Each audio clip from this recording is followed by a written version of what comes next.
Muy buenas tardes, bienvenidos de nuevo al espacio informativo, pendientes ya de la actualidad de las últimas horas, este repaso en el que en los próximos minutos vamos a mirar precisamente todo lo que está aconteciendo a nivel internacional, poniendo el foco en Israel, nuevos ataques, en este caso ataques en zonas humanitarias en la franja de Gaza, hablan de varios fallecidos en un nuevo bombardeo en medio de las negociaciones por un posible alto el fuego, en medio del ultimátum de Estados Unidos. Se espera que Joe Biden presente en los próximos días un plan que sería el último, va a dar una semana tanto a Israel como a Hamas para acordar o no este alto el fuego. Israel sigue con sus ataques en zonas humanitarias, hablan de muertes tanto de mujeres como de niños, precisamente en este contexto de tensión geopolítica, de tensión también política, con las elecciones de Estados Unidos en el foco, para eso de noviembre de este mismo año. Elon Musk, una de las personas más importantes, uno de los mayores multimillonarios del mundo, alerta, dice que se está mojando en las elecciones en Estados Unidos porque la civilización está en juego, habla o explica por qué se posiciona a favor de Donald Trump, dice que los demócratas, que Kamala Harris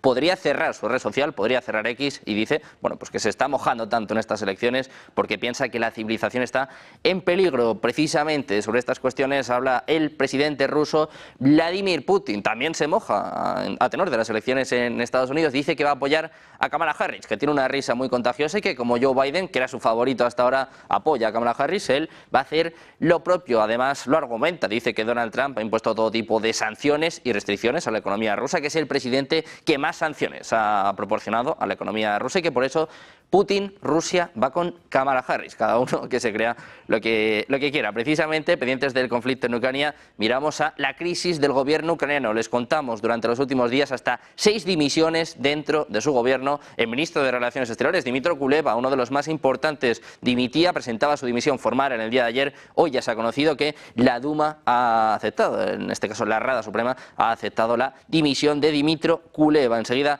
les contamos todos los detalles y también quién apunta a ser la nueva mano derecha, sobre todo en lo que concierne a la política exterior de Volodymyr Zelensky. En este contexto siguen los ataques masivos. Les contábamos precisamente las noticias, eso de las 12, un ataque con hasta 75 drones iraníes Shahid. Pues ojo, porque esto también ha repercutido a Bielorrusia, y es que ha contado que precisamente en este contexto de ataques masivos por parte de Rusia, también por parte de Ucrania, ha destruido un dron por violar su espacio aéreo. Es la primera vez que emite un comunicado de este tipo. Dice que se han visto obligados a derribar un dron en este contexto de tensión geopolítica descarada en Ucrania después de la incursión en Kursk. Bielorrusia, como saben, es uno de los aliados más cercanos, más acérrimos de Rusia, pero ha emitido un comunicado alertando, diciendo, bueno, pues que han tenido, no les quedaba otra que derribar un dron que violaba su espacio aéreo. Todo esto y mucho más se lo vamos a contar, se lo vamos a explicar durante los próximos minutos. Comenzamos ya el repaso informativo de Negocios Televisión.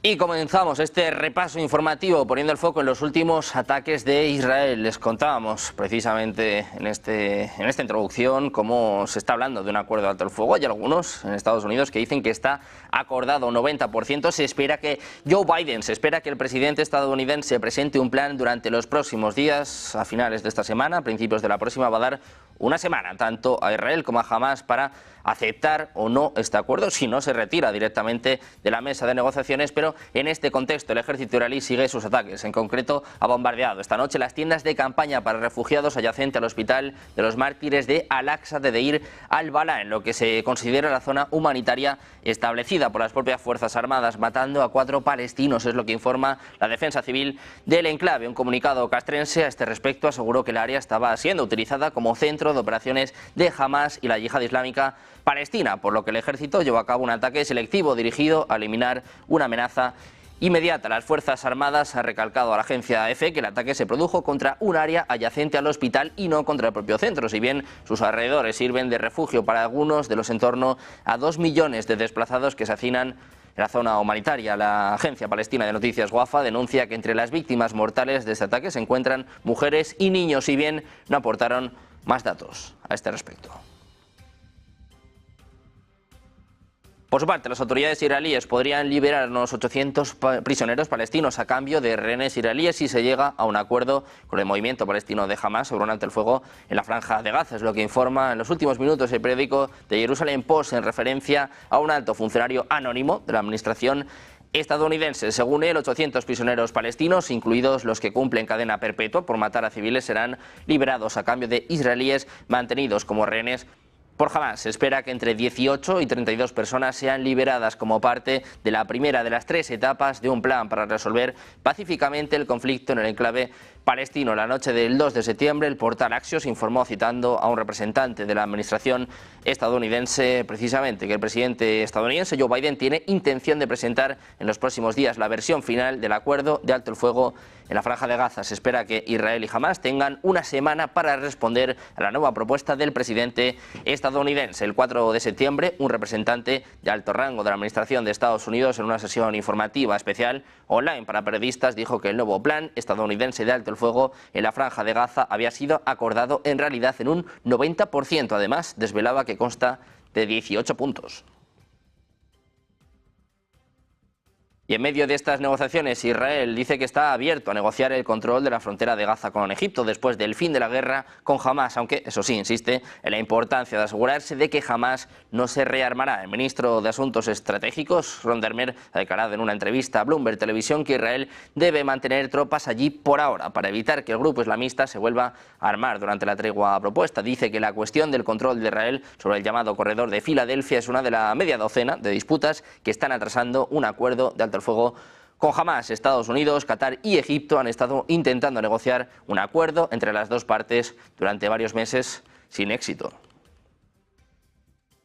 Mientras tanto, la policía de Múnich ha disparado contra una persona sospechosa cerca del centro de documentación nazi en la zona de Karolinenplatz durante una gran operación realizada este jueves en el centro de la ciudad. En las inmediaciones también se encuentra el Consulado General de Israel en Múnich. Las autoridades han desplegado numerosos agentes y un helicóptero para ayudar en la operación. Según informes de los medios alemanes, también se ha enviado a la zona un grupo de trabajo especializado con francotiradores. El incidente ocurre en el aniversario del ataque a los Juegos Olímpicos de Múnich de 1972, cuando el grupo militante palestino Septiembre Negro entró en la Villa Olímpica, matando a 11 de los 14 participantes olímpicos de Israel.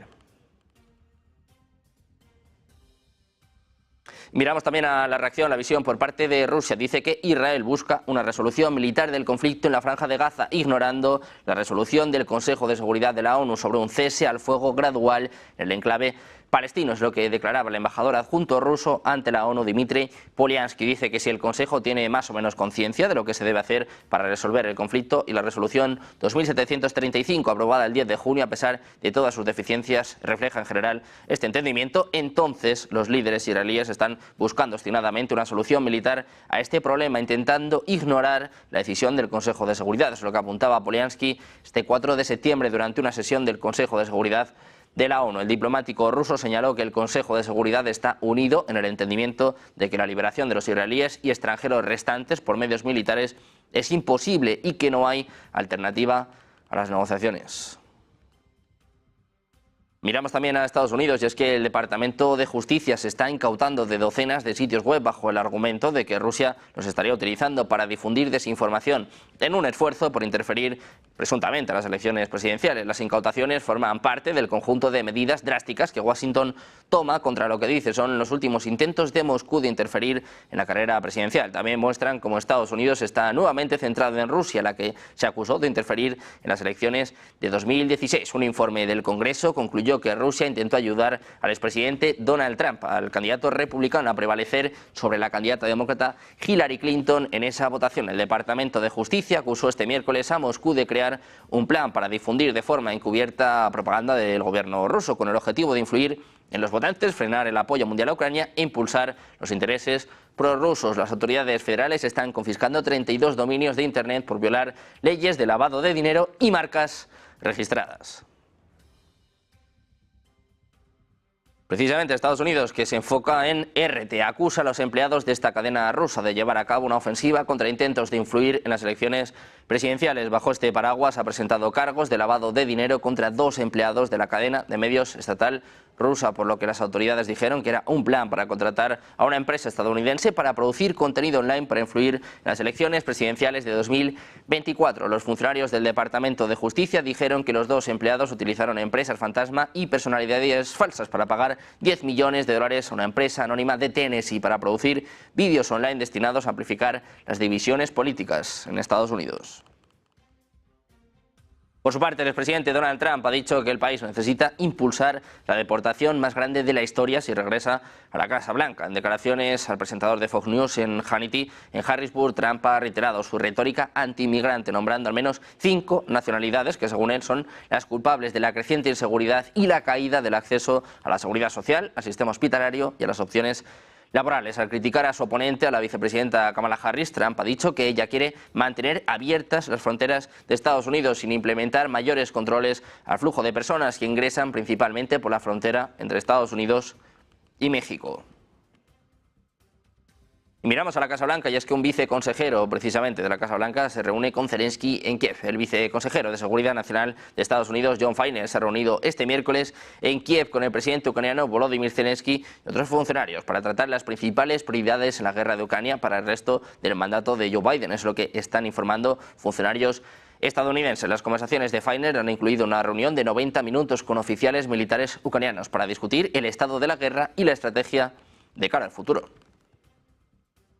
También miramos a Kamala Harris, que ha propuesto aumentar la tasa máxima de impuesto a las ganancias de capital para los estadounidenses más ricos hasta el 28%, muy suavizado, eso sí, con respecto al 39,6% que figuraba en las propuestas fiscales de Joe Biden. Un guiño, una mano tendida a Wall Street por parte de la candidata demócrata, que ha propuesto, eso sí, aumentar la tasa máxima de impuesto a las ganancias de capital hasta el 28% para los más ricos, suavizando una de las piezas centrales de las propuestas fiscales de Joe Biden, mientras ofrece una rama de alivio, un poco de alivio a Wall Street. Precisamente la administración de Joe Biden va a bloquear la adquisición de US Steel por Nippon Steel. Lo hará alegando riesgos para la seguridad nacional. Según publica en exclusiva Reuters, el gobierno estadounidense habría informado a la Nippon en una carta este sábado de que su adquisición de US Steel por 14.900 millones de dólares representaría un peligro para la seguridad nacional al dañar la industria siderúrgica estadounidense. Una muestra más de que el jefe de la Casa Blanca torpedará la operación. Las acciones de US Steel han caído este miércoles más del 17% después de que The Washington Post adelantara que el presidente Joe Biden se estaba preparando para anunciar que bloqueará este acuerdo. Las acciones de US Steel han caído un 41% este año. Kamala Harris y Donald Trump también se oponen a esta operación. Mirando las elecciones en Estados Unidos, les contamos la opinión por parte de Elon Musk, el director ejecutivo de Tesla y SpaceX. Ha justificado este miércoles en X su participación activa en la política estadounidense, asegurando que la civilización tal como la conocemos está en juego. Dice más que si queremos preservar la libertad y la meritocracia en Estados Unidos, Donald Trump debe ganar. El comentario del magnate surgió en respuesta a la publicación de un usuario de la misma red social que afirmaba que Musk es uno de los mejores del mundo en sintetizar información compleja y ver un camino a seguir. El internauta precisó que aunque el empresario no siempre tiene razón, tiene un historial increíble de ver cosas no obvias años antes que los demás. También miramos a Canadá. Golpe para el primer ministro canadiense. Justin Trudeau ha sufrido un golpe inesperado cuando el partido que le ayudaba a mantener en el poder a su gobierno liberal minoritario le retiró su apoyo automático, obligándole a intentar buscar nuevas alianzas para gobernar. Trudeau ha prometido seguir gobernando e impulsar programas sociales, al tiempo que ha descartado los rumores de elecciones anticipadas después de que el líder del izquierdista Nuevo Partido Democrático dijera que rompía el acuerdo alcanzado entre ambos en 2022. Pendientes del golpe para Trudeau, también pendientes de las últimas declaraciones por parte del gobierno británico. Habla de bajas rusas en un momento en el que Putin también está diciendo cuál es la gran prioridad para su gobierno. Hacemos una pausa, 2 minutos. Les contamos todo enseguida en Negocios Televisión.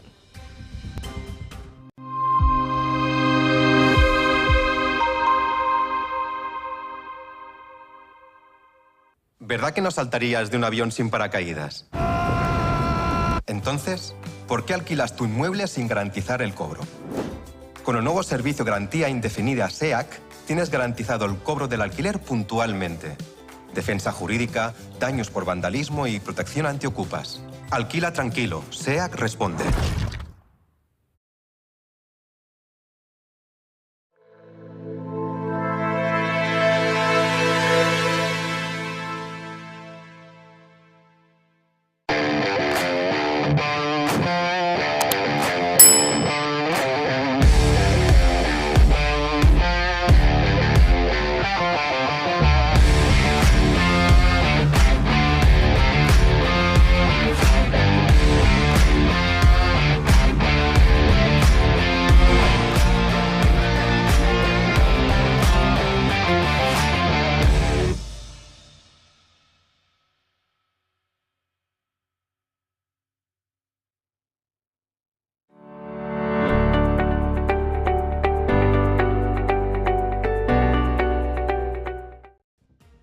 Ya estamos de vuelta en Negocios Televisión, pendientes de la actualidad nacional e internacional, también mirando la actualidad geopolítica. El foco estaba puesto en Francia. Después de las elecciones que tuvieron lugar hace unas semanas, el primer ministro, el presidente Emmanuel Macron, está en una situación complicada. Se lleva mucho tiempo hablando, barruntando sobre cuál sería su primer ministro. Está también acusando la presión por parte de Mélenchon. Ojo, porque acabamos de conocer quién va a ser el nuevo primer ministro de Francia. El presidente francés ha nombrado al exnegociador jefe del Brexit, Michel Barnier, como próximo primer ministro del país. Es lo que anuncia este jueves el Palacio del Elíseo. El político de 73 años ocupó anteriormente el cargo de comisario europeo de Mercado Interior y Servicios. Sirvió como vicepresidente del Partido Popular Europeo antes de encabezar el grupo de trabajo que supervisa la salida de Reino Unido de la Unión Europea. Macron se la juega, no cede a las presiones de la izquierda en Francia, nombra a Michel Barnier como primer ministro francés. Como decíamos, fue vicepresidente del Partido Popular Europeo. Mientras tanto, los servicios de inteligencia británicos han afirmado este jueves que durante el mes de agosto las tropas rusas han registrado un aumento de las bajas en combate sufridas en la guerra en Ucrania, una situación que achaca a la incursión ucraniana en Kursk y al aumento de los combates en la provincia de Donetsk. La media diaria de bajas rusas, muertos y heridos en Ucrania, según apunta el ejército británico, aumentó en agosto de 2024 a 1.187 al día. Eso es lo que muestran los datos del Estado Mayor del ejército ucraniano, antes de cifrar en más de 610.000 bajas, las bajas probables, dice, del ejército de Rusia desde el inicio del conflicto. Así han sostenido que el aumento de la cifra de bajas en agosto es debida con casi total seguridad a la operación ucraniana en Kursk y a la continuada presión sobre el eje de Prokrovsk, al tiempo que han afirmado que Rusia sigue dependiendo de la masa para mitigar su falta de capacidades a nivel de personal y de equipamiento. Precisamente Rusia, que ha lanzado durante la madrugada de este jueves un nuevo ataque masivo contra Ucrania con 78 drones kamikaze iraníes Shahid, de los que 60 lograron ser derribados por las defensas antiaéreas ucranianas. Es lo que muestra un informe de la Fuerza Aérea de Ucrania en sus redes sociales. Las fuerzas rusas también dispararon contra Ucrania un misil Iskander-M que no fue interceptado por las defensas ucranianas. Los drones fueron disparados desde los territorios de Kursk, Yeisk y Primorje-Akhtarsk, todos ellos situados cerca de la frontera con Ucrania. Según explicó la Fuerza Aérea Ucraniana, las defensas antiaéreas se activaron durante el ataque en los óblasts de Vinnytsia, Poltava, Zhytomyr, Cherkasy y Kirovograd en el centro, Kiev y Chernihiv en el norte, y Zaporilla y Gerson en el sur y en el sureste. Miramos también a las declaraciones el día de hoy por parte del presidente ruso Vladimir Putin. Dice que la conquista de la región oriental ucraniana del Donbass es la prioridad número 1 de Rusia. Es lo que declaraba este jueves el presidente ruso, añadiendo que su ejército estaba haciendo retroceder a las fuerzas ucranianas en la región de Kursk. Dice Putin que el objetivo del enemigo al atacar la región rusa de Kursk era ponerles nerviosos y agitarles para que pudieran redistribuir sus tropas de una zona a otra, deteniendo su ofensiva en zonas clave, en particular en el Donbass, cuya liberación, dice Putin, es la prioridad número 1. Es lo que apuntaba el jefe de Estado en un foro económico en el lejano oriente ruso. En la región de Kursk, dice Putin que sus fuerzas armadas han estabilizado la situación y han comenzado a expulsar gradualmente al ejército ucraniano. Precisamente el presidente ruso ha hablado hoy sobre el tema de las elecciones en Estados Unidos, este jueves en el Foro Económico Oriental. Dice Putin que el presidente estadounidense Joe Biden era su candidato favorito, pero que fue eliminado de la carrera. Ahora ha pedido el apoyo para la vicepresidenta estadounidense y candidata presidencial Kamala Harris. Dice que bueno, que eso es lo que van a hacer, que van a apoyarla bromeando, sobre todo añadiendo además que la risa de Kamala Harris es contagiosa. Dice que demuestra que le va bien. Además, también ha dado un palito a Donald Trump. Dice que el expresidente estadounidense y candidato presidencial republicano ha impuesto más sanciones a Rusia que ningún otro presidente antes, y que si a Harris le va bien, entonces tal vez se abstenga de llevar a cabo este tipo de acciones. Andamos en las palabras del presidente ruso Vladimir Putin. Como les contábamos, ha afirmado este jueves que va a apoyar a la candidata demócrata Kamala Harris, la actual vicepresidenta de Estados Unidos, en las elecciones presidenciales de noviembre, un día después de que Washington acusara a Moscú de intromisión electoral. El presidente estadounidense Joe Biden, decía Putin, recomendó a sus votantes apoyar a la señora Harris, así que nosotros también la apoyaremos. Es lo que declaraba en un foro económico en Vladivostok, afirmando que el candidato republicano y expresidente Donald Trump había impuesto numerosas restricciones y sanciones a Rusia. El presidente ruso Vladimir Putin ha elogiado además este jueves en el Foro Económico Oriental la economía de Pekín, afirmando que es más grande que la de Washington. Dice Putin que la economía de Estados Unidos es fuerte y buena, que su estructura es mejor que la de otras economías. Sin embargo, la economía china es más grande y la brecha se amplía cada vez más, es lo que explicaba el jefe de Estado ruso. Mientras tanto, hablando de los países BRICS, Putin mencionó que los lazos entre ellos están creciendo y fortaleciéndose. Y mira, les contamos más palabras del presidente ruso Vladimir Putin en este jueves en el Foro Económico Oriental. Dice que Irán lleva mucho tiempo pidiendo un aumento de los suministros de gas desde Rusia, añadiendo que un proyecto que permita un mayor volumen de suministro es bastante factible. También ha elogiado el reciente aumento de las exportaciones de gas a China, pero insistió en que se debe al desarrollo de la economía china y que no está relacionado con la guerra en Ucrania. Putin afirmó que Rusia no renunciará al tránsito de gas a través de Ucrania a pesar de la guerra en curso. También predijo que el volumen de producción de gas se va a recuperar gradualmente, sin lugar a dudas.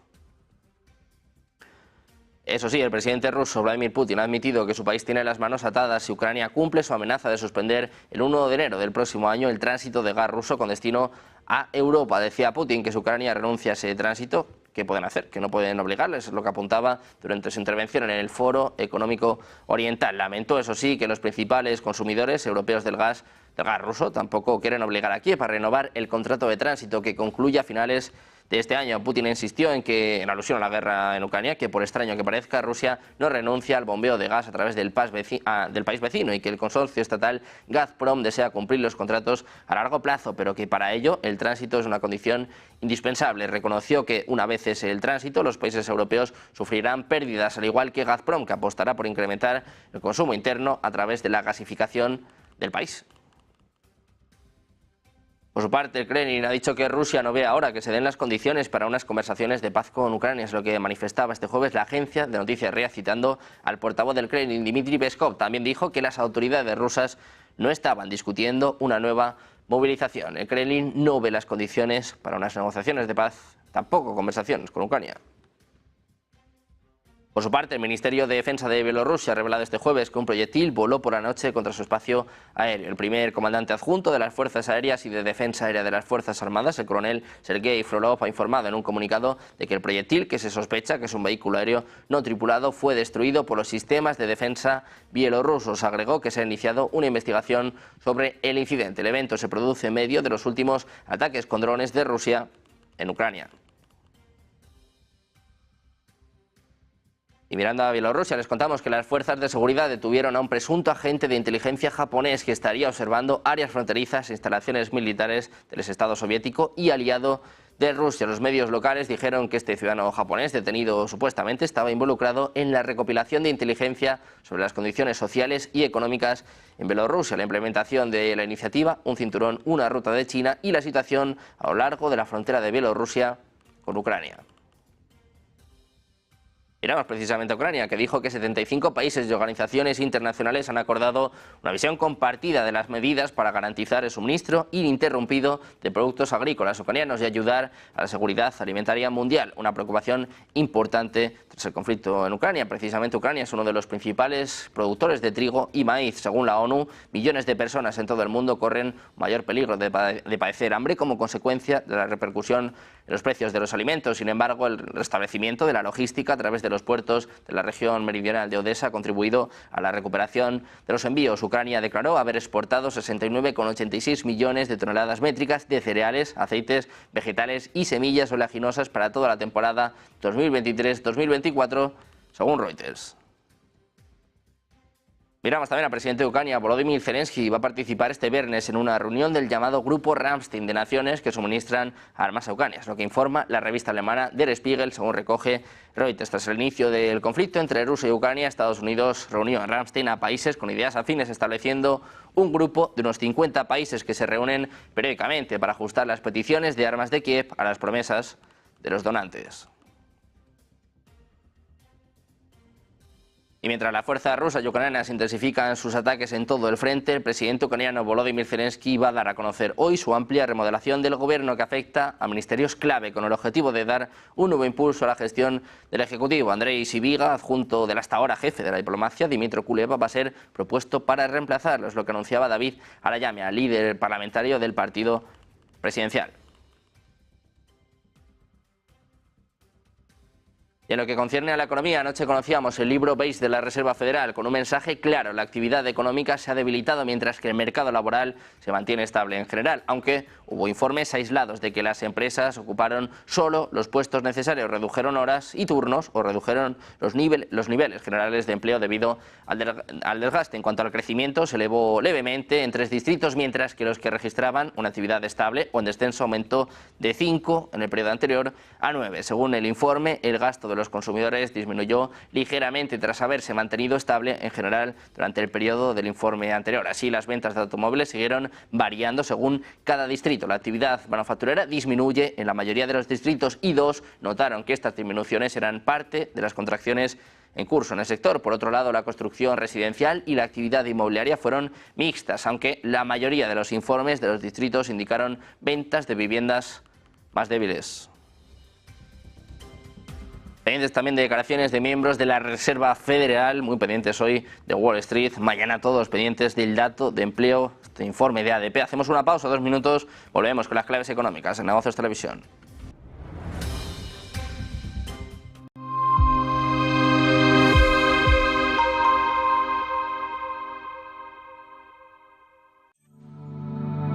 Silver Gold Patrimonio nace en 2018 con el objetivo de innovar en el mercado de los metales preciosos de inversión, ofreciendo nuevas alternativas para que cualquier persona, familia o empresa pueda entrar en el fantástico mundo de los metales de inversión de forma sencilla y acompañada por consultores expertos en el sector. Silver Gold Patrimonio quiere avanzar contigo. Ven al Torreón, estamos en El Pardo, un espacio único en plena naturaleza. Disfruta de momentos de desconexión mientras saboreas la mejor gastronomía.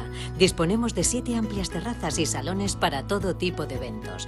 Degusta nuestros exquisitos platos acompañados de una selecta bodega de vinos. A tu servicio, un gran parking y zona infantil. Abierto los 365 días del año. Cocina ininterrumpida desde las 10 de la mañana hasta las 12 de la noche. Haz tu reserva.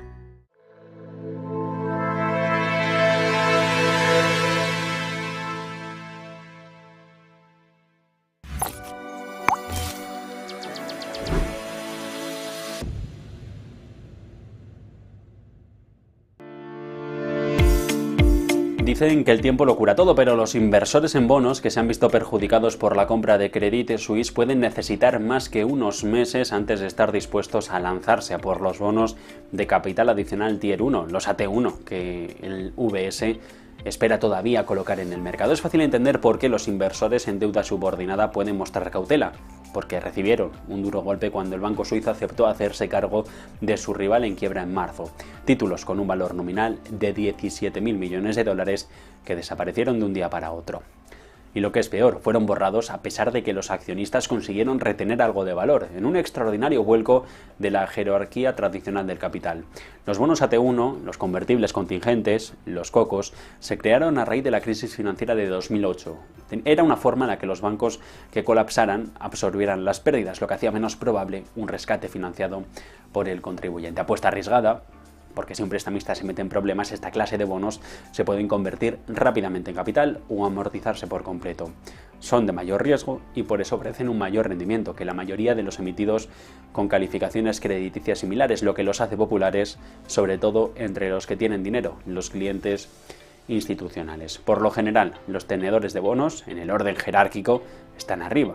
Cuando un banco colapsa, los accionistas son los primeros que pierden, pero debido al cambio de las normas, por el caso Credit Suisse, ya nada está sobre seguro.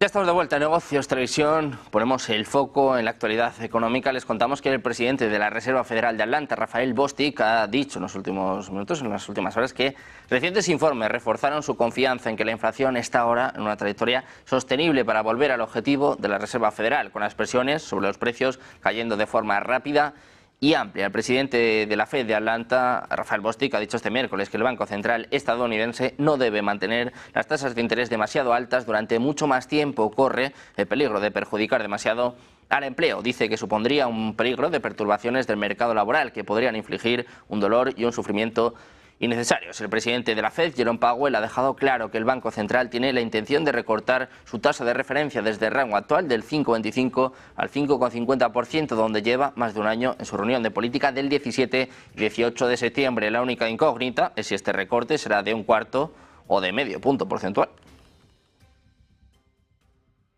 Pendientes además también del cierre de ayer, y es que el S&P cerraba con una caída del 0,2%, su cuarta pérdida en 5 sesiones. Por su parte, el Nasdaq, con una fuerte presencia tecnológica, cayó un 0,3%, ya que 5 grupos de los 7 magníficos perdieron posiciones. Los datos publicados este miércoles mostraron que las ofertas de empleo en Estados Unidos en julio cayeron a su nivel más bajo en más de 3 años, lo que impulsó las apuestas de que la Reserva Federal recortaría las tasas de interés varias veces. Los bonos del Tesoro subieron y las acciones estadounidenses cayeron en una sesión volátil, ya que los inversores evaluaron datos económicos que indicaron una desaceleración en el mercado laboral interno. El rendimiento de los bonos del Tesoro a 2 años cayó 0,12 puntos porcentuales hasta el 3,77%, su nivel más bajo desde mayo de 2023. Por su parte, el rendimiento del bono a 10 años cayó 0,08 puntos porcentuales hasta el 3,76%.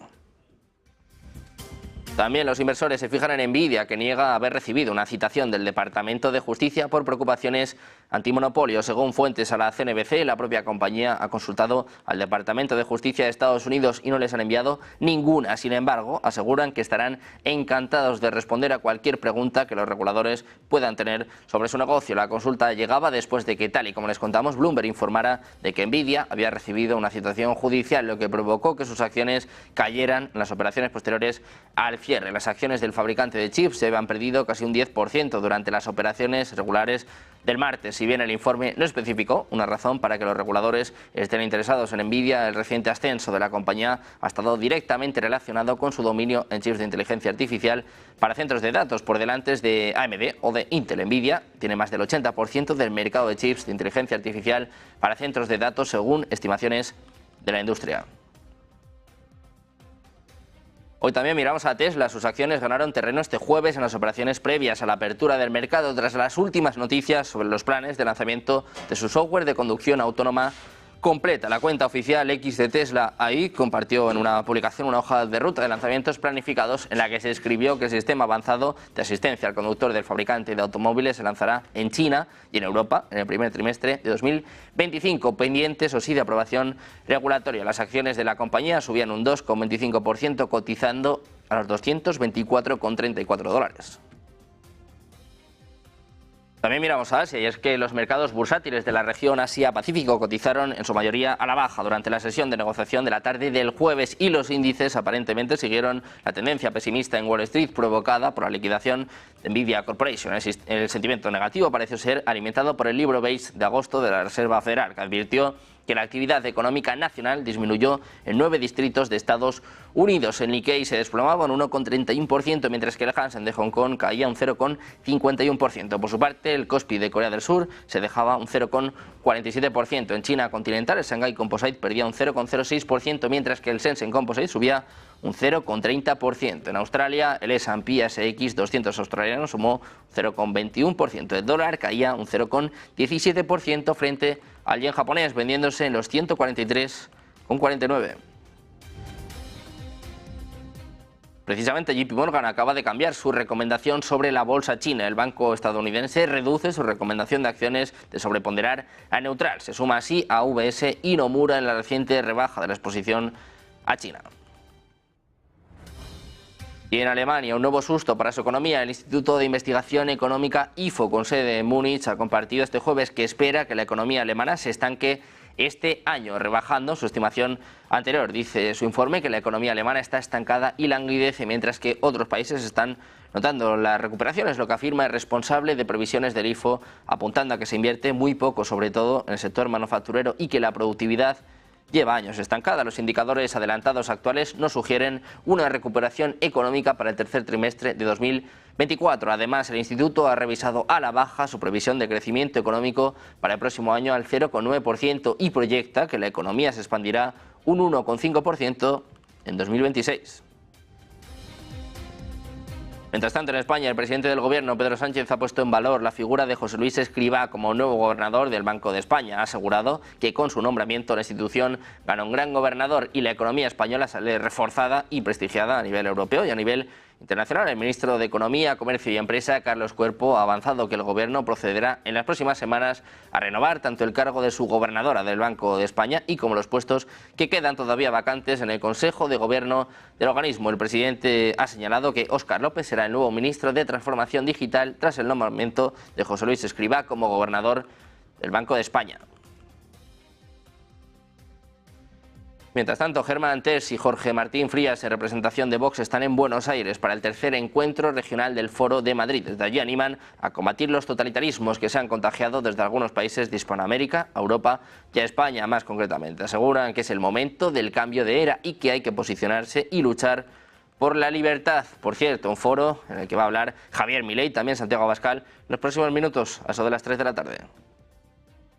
El Foro de Madrid está luchando también por Europa, porque todo lo que es la toxicidad del narcocomunismo saltó el Atlántico y lo saltó con Zapatero, lo saltó en el 2004 cuando llega Zapatero al poder y llega el señor Hugo Chávez Frías como primer visitante oficial, el primer jefe de Estado que visita España. A partir de entonces España entra en un proceso muy paralelo al que hay aquí y ahora lo estamos viendo. Con Sánchez se está consumando lo que es el fraccionamiento de la nación y lo que es el empobrecimiento masivo, el desmantelamiento de las libertades y de las instituciones y el crear un sistema arbitrario de unos delincuentes y de un gobierno realmente delincuente que actúa